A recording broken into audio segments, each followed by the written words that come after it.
Salamat po kami sa mga pagkakataong ito, sa gabing pinagkaloob ninyo sa amin. Sa kabila ng maraming kahadlangan ay hinatid mo kami sa dakong ito upang muli, Ama, ay magsagawa ng isang selebrasyon na nauukol sa aming mahal na kaibigan na si Merkis Monter. Sa kanyang kaarawan sa mga pagkakataong ito, Ama, nagpapasalamat po kami at pinagtipon-tipon niyo ang bawat isa sa amin na makarating sa dako pong ito.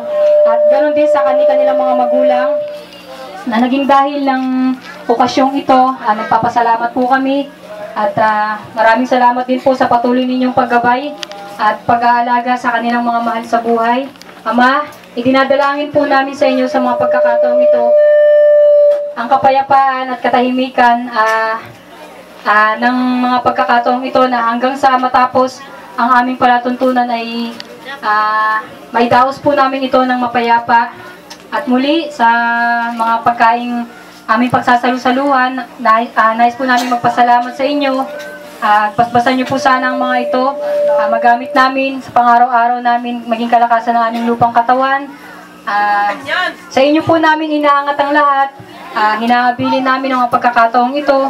Sa iyo lamang po aming mahal na pangalang Diyos Kristo Jesus. Ikaw lamang po nag-isa naming hari at tanging po naming tagapagligtas. Amen. If love was a burden, we would have a wings.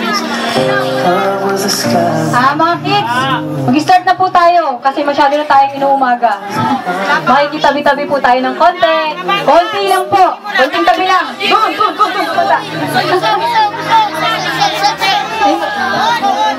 Magkakaroon po